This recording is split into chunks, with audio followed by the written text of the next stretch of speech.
Buenos días, profesor, y buenos días, compañeros. El tema que nos ha correspondido como grupo número 2 exponer es hacia un nuevo modelo económico. Segundo subtema de la cuarta unidad de texto de historia, constituido por las páginas de la 201 a la 207. El objetivo general de esta presentación apunta a comprender el modelo económico instaurado en el régimen militar de Augusto Pinochet y además reconocer el impacto que tuvo en la economía nacional. Como objetivos específicos planteamos reconocer las condiciones en que se encontraba la economía de Chile en 1975, comprender las características que tuvo el plan de ajuste de 1975 y hacer análisis del impacto que tuvo el plan en el conjunto de la conformación de la economía y en particular de la apertura comercial y de la liberación del mercado interno. Antes de dar paso al contenido propiamente tal, me gustaría contextualizar el periodo en que se enmarca nuestro tema. Hacia un nuevo modelo económico está precedido por la etapa primaria de la instauración del régimen, proceso en que acontece el golpe de Estado, se establece una junta de gobierno, se da supresión a la institucionalidad democrática y se violan los derechos humanos.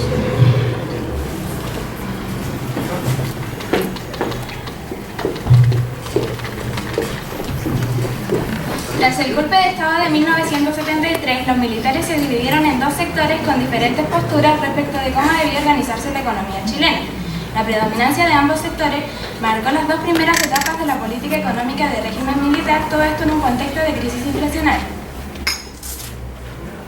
El primer sector era partidario de continuar con el modelo ISI, imprimiéndole algunas reformas liberales que favorecieran el desarrollo del empresariado privado. Este sector fue predominante durante el tiempo en que la Armada estuvo a cargo del área económica del gobierno, es decir, hasta mediados de 1974. El segundo sector era partidario de hacer una refundación total de la economía, guiándose por los postulados de la teoría monetarista. Este comenzó a funcionar desde la llegada de Jorge Caguas al Ministerio de Hacienda.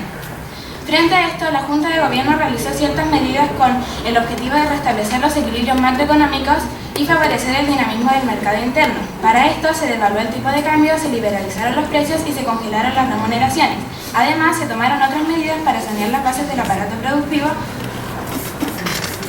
como devolver las tierras ocupadas ilegalmente, las empresas requisadas e intervenidas durante el gobierno de Allende, y también se restableció la disciplina laboral, restringiendo fuertemente la huelga y la actividad sindical. En tanto, el tema internacional, se devolvieron las empresas extranjeras requisadas durante el gobierno de Allende y se celebraron acuerdos de indemnización con las empresas cupríferas propietarias originarias antes del golpe. Todas estas medidas no tuvieron mucho éxito debido a la crisis internacional de 1973, conocida como la crisis del petróleo. Esta fue provocada por una decisión de la OPEP de reducir las exportaciones de crudo hacia Occidente. Consecuencia clara de esta decisión fue que se triplicó el precio internacional del petróleo y los países consumidores deberían gastar más dinero en comprarlo, ya sea reduciendo sus ingresos fiscales o aumentando el endeudamiento externo. Esta crisis tuvo mayor impacto en la economía chilena durante el 74 y parte del 75. Algunos indicadores de la economía chilena durante el 73 y el 74 nos permiten entender que, si bien todas las cifras muestran mejoras a excepción de las reservas internacionales, la situación económica para Chile sigue siendo crítica debido a que la inflación se empina sobre el 369%, el salario real era bajo y el balance fiscal negativo. En cuanto al PIB, si bien había dejado de ser negativo, seguía siendo bajo, ya que mientras la agricultura y la minería mostraban mejoras, el comercio, la industria y la construcción se desplomaron.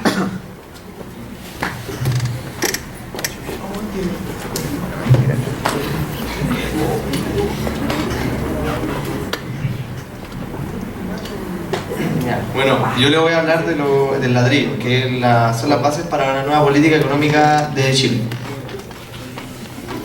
Esto comienza con el establecimiento de la jefatura suprema de la nación en manos de Augusto Pinochet, y que se produjo un cambio de todos los ministros de Estado. Hablando en materia económica, esto abrió las puertas a tener mayor protagonismo a economistas formados en la Universidad de Chicago y la Universidad Católica, que la Universidad de Chicago en ese entonces era el centro mundial del neoliberalismo. A esta generación de economistas, de estos ministros de Estado, pertenecieron Pablo Barahona, Sergio de Castro, Emilio Sanfuentes, Manuel Cruzat y Sergio Undurraga, entre otros, que en octubre de 1973, cuando el ministro Jorge Caguas adquirió mayor protagonismo con la creación del Ministerio de Coordinación Económica y Desarrollo, que dejaba al ministro de Hacienda por encima de los otros ministerios. Este programa, el ladrillo, pretendía alcanzar los siguientes objetivos generales, que eran 5. Obtener una tasa alta y de crecimiento alta y estable en el tiempo, erradicar de Chile la extrema pobreza, obtener pleno empleo. Lo de pleno empleo se puede decir como que todas las personas tuvieran empleo, minimizar la dependencia económica exterior y a crear reservas de divisas. Las divisas eran el gasto de dinero cuando se hacían importaciones de productos hacia Chile. Y por último, realizar una efectiva descentralización del sistema económico. Esta descentralización consistía en que la política económica simplemente se efectuaban en el centro del país, que era la capital, Santiago. Entonces esto buscaba de que la política económica también se efectuaran en las demás regiones del país. El ladrillo, del tema que le hablo yo, es un nombre de un texto de política económica chileno que establece las pautas del mercado, del sistema económico de libre mercado que se instauró en el régimen militar de Augusto Pinochet, que fue un proceso llamado por las personas que estuvieron a favor de este sistema Milagro de Chile. Sus autores habían sido becados en la Universidad de Chicago y comenzó a gestarse desde 1970 por profesores de economía de la Universidad Católica. Como pueden ver, el neoliberalismo también fue un factor influyente en el gobierno militar de Augusto Pinochet y consistió en Chile en una reducción de la intervención del Estado a manos de privados. Y su fin era agrupar ideologías más teorías economistas que dieran un fortalecimiento a las macroeconomías. La macroeconomía era un estudio global de la economía.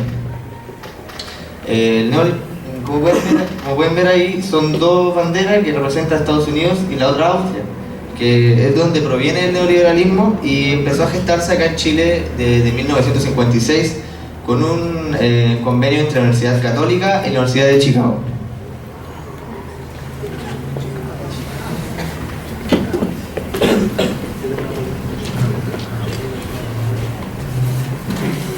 Para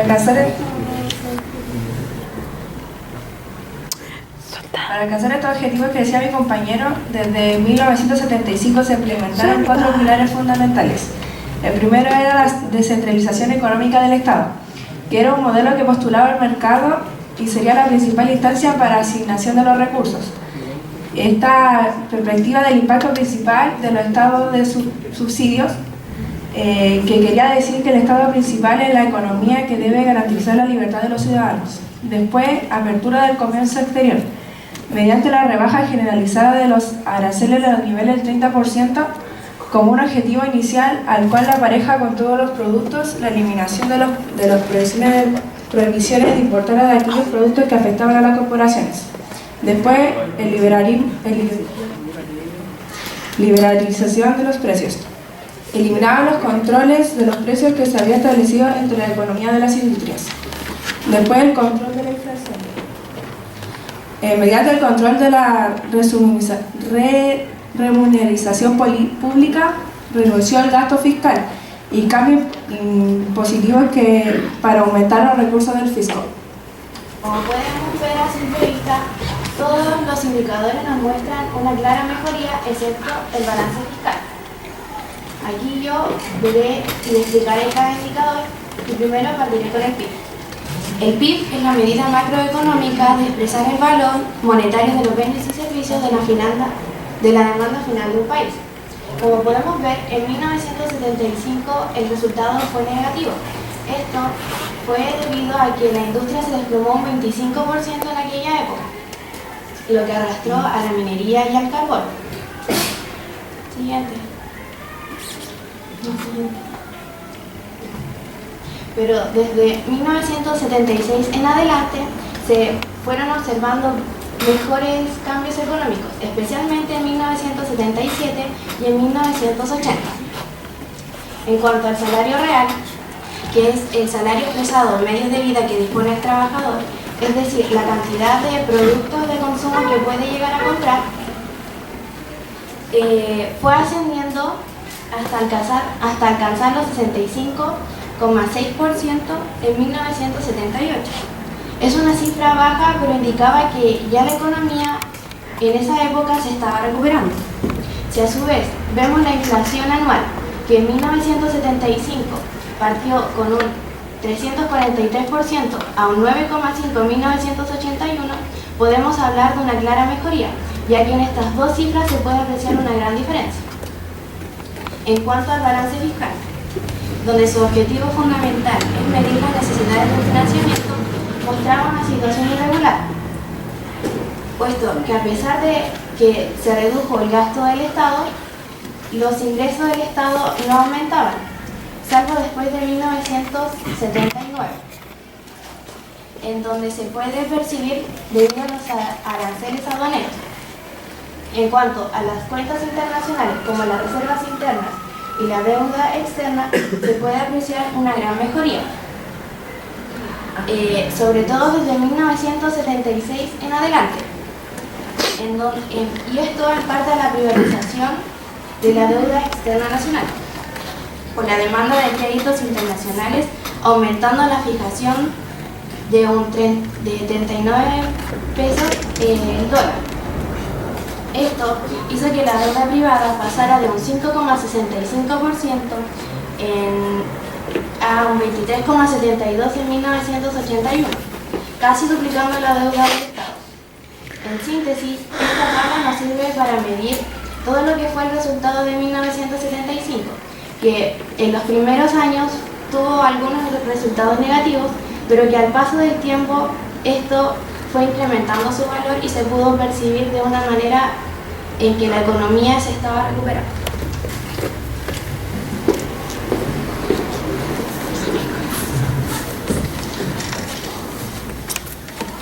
El nuevo modelo económico. La política económica inaugurada en 1975 provocó un cambio en el modelo de desarrollo chileno, desde uno fundado por la producción industrial interna hacia otro basado en fortalecer el sector exportador. El modelo se basaba principalmente en colocar a Chile en condiciones de competir en el mercado capitalista internacional mediante el aprovechamiento de sus ventajas comparativas. La ley de estas ventajas comparativas establecía que un país debía especializarse en la producción y en la exportación de la mercancía que puede producir con costos relativamente más bajos y debía importar aquellas otras en donde el productor de costos relativamente más altos. Así pues, no era la ventaja absoluta, sino la ventaja comparativa la que debía dictar y decidir los patrones de comercio. Para lograr este objetivo, desde el Estado, Chile establece una estrategia que aplicó una reducción gradual de los aranceles aduaneros, compensada por la devaluación de la moneda nacional, en este caso el peso. Hasta 1973, los aranceles aduaneros alcanzaban en algunos rubros hasta el 60% del valor de los productos.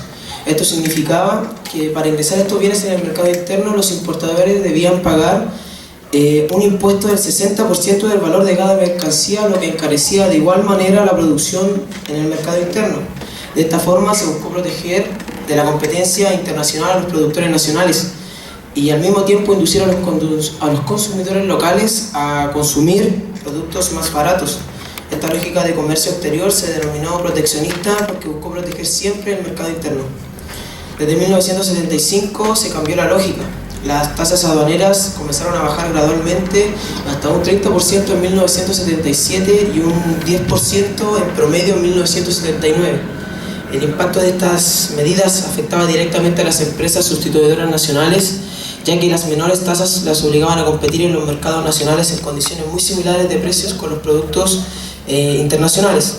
En este escenario económico, los consumidores nacionales preferían pagar, obviamente, por los productos de mejor precio-calidad, y los grandes beneficiados eran los consumidores nacionales, especialmente aquellos que poseían más ingresos.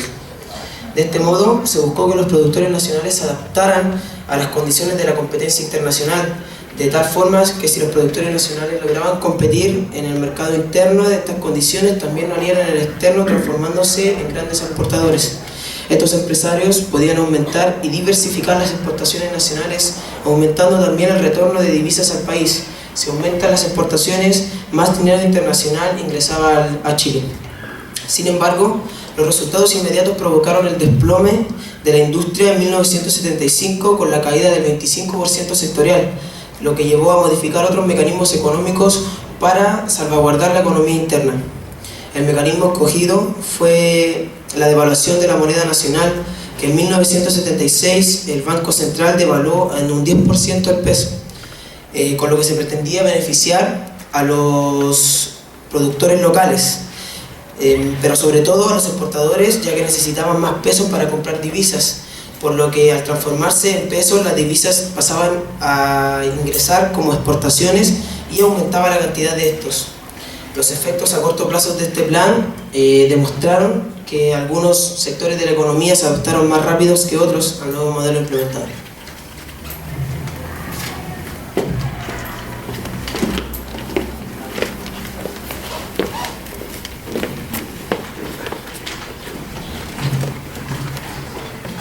La liberación de los mercados de precios, ingresos y recursos era un elemento clave del nuevo modelo.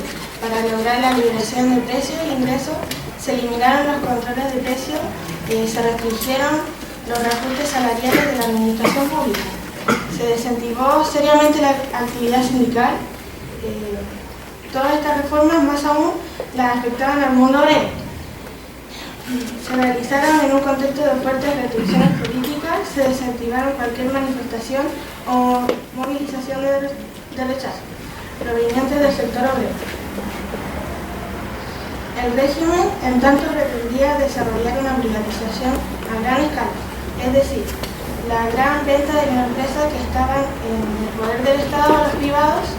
Esto generó inconvenientes, ya que gran parte de estos servían de proveedores de subsidio a los consumidores, a los proveedores y a los empleadores. Además, que la gran parte del mercado no estaba de acuerdo, ya que se temía que un control excesivo de inversionistas extranjeros a la economía chilena. Frente a esto, el Estado comenzó a desarrollar privatizaciones de empresas individuales, siendo precavidos al considerar que estas empresas tuvieran balances comerciales negativos, teniendo como objeto maximizar los ingresos fiscales. Pese a todas estas precauciones, en 1974 y 1978 privatizaron 197 empresas, por un total de 585 millones de dólares, alrededor de un 60% de su valor contable. Los grandes beneficiados por esta ola privatizadora fueron los grupos económicos.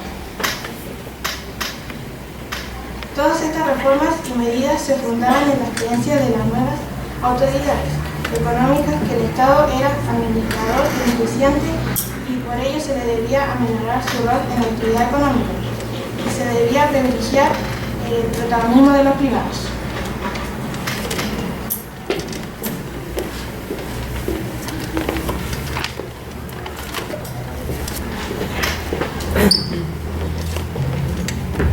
El mercado de tierras.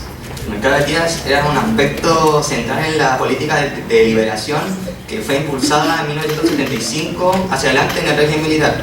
Este tema tenía claras diferencias entre el mercado de tierras de uso forestal, que no presentaba restricciones de aquel entonces, y el mercado de tierras de uso agropecuario, que se destacaba por la predominancia de la Ley de Reforma Agraria de 1967. Desde 1973, el régimen militar se batió por parar en seco la reforma agraria o continuarla. La decisión que tomaron fue más bien de regularizarla, cediendo tierras a los campesinos dependientes, pero no en las mismas condiciones muy distintas a las originales, y regularizando las tierras de vicios de expropiación que en ese entonces había. En cuanto a la asignación de tierra, la CORA entregó predios a 32.000 familias con la condición de que tuvieran un plazo de 30 años para poder cancelar dichas tierras. Las tierras asignadas equivalían a 462.000 hectáreas de riego básico, que representaban 52% de la tierra de expropiación que en ese entonces habían hasta 1973. Estas tierras se asignaron individualmente, a diferencia de su política original, que tenían por vender ofrecer asesorías, créditos y capacitaciones internas para formar cooperativas. Todo ello se abandonó en el nuevo régimen. Y ustedes se preguntarán qué pasó con las tierras restantes. Una parte de ellas, aproximadamente el 20%, que representaba 250.000 hectáreas de riego básico, fueron devueltas a sus antiguos propietarios, ya que tenían vicios de expropiación. El 20% fue privatizado mediante remates públicos, limitaciones públicas, o simplemente fueron devueltas, vendidas a sus antiguos propietarios. A partir de 1936 se inauguró una nueva política que buscaba con mucho entusiasmo liberalizar el mercado de tierras agrícolas y capitalizar el sector mediante el decreto de ley 1600. Se establecieron requisitos que hacían posible la enajenación de tierras asignadas, cuestión que estaba prohibida por la ley de reforma agraria, lo que hizo posible que desde entonces pudieran acceder a las tierras empresarios urbanos interesados en desarrollar los negocios agropecuarios.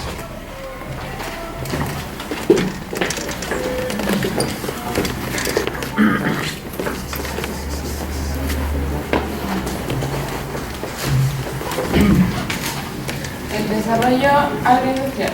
Cuando se inauguró la nueva política de liberalizar las tierras, se abrieron oportunidades para acceder a ellas nuevos y diversos empresarios con el fin de explotar a estas tierras en los rubros forestales y agropecuarios.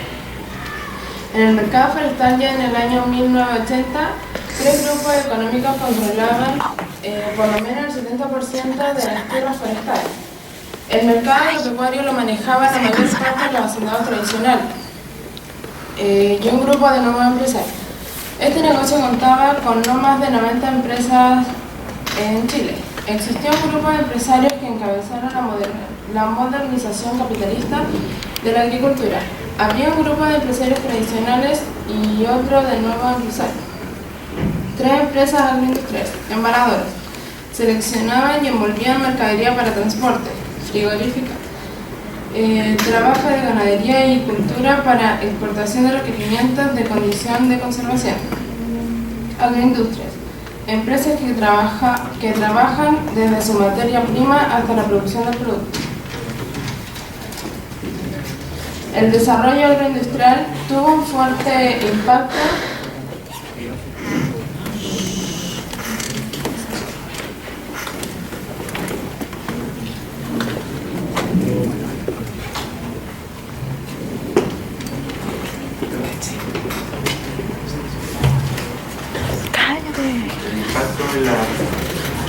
en la producción agropecuaria.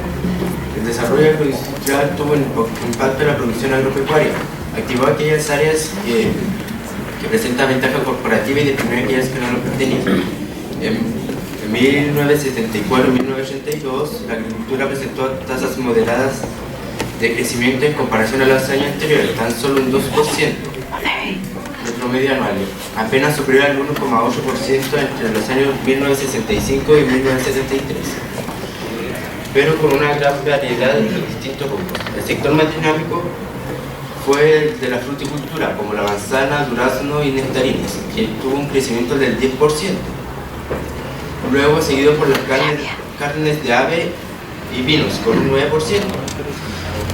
Y al final, pero al contrario, en otros sectores como el cultivo tradicional, por ejemplo el trigo, hubo un decrecimiento en este periodo y se tuvo que importar.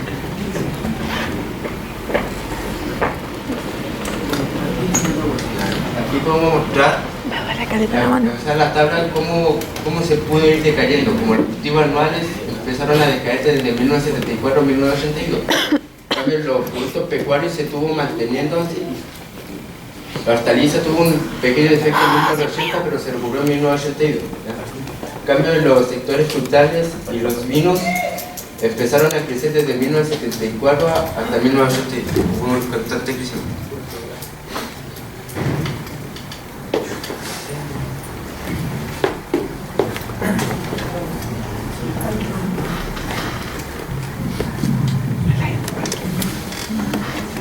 Para hacer una pequeña conclusión, un resumen, después de que los militares tomaron el control del país, se debía implementar un modelo económico para así estabilizar el caos económico que dejó el antiguo gobierno. Los militares se dividieron en dos posturas que fueron importantes en el momento de atacar la crisis inflacionaria. Y para 1974 hubo un bajón, por así decirlo, de la inflación, pero aún así era muy alta. Se desarrolló el ladrillo, que fue la base para la nueva política económica, que se implementó con pilares que cumplían con el objetivo deseado. Llegó a estabilizar la economía nacional entre 1975 y 1981. El nuevo modelo económico tenía la idea de colocar a Chile en condiciones para competir en el mercado internacional, con la ventaja que tenían, que era la ventaja corporativa.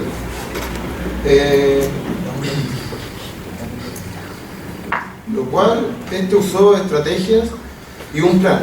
Que esto demostró que algunos sectores eran más rápidos en adaptarse en este nuevo modelo, pero en otros sectores no hubo un gran cambio. En sí, el elemento clave del modelo era el mercado interno, que debía propender a la liberación de los mercados y desarrollar una privatización a gran escala. Esto último no fue muy bien tomado, ya que buena parte de las empresas y servicios públicos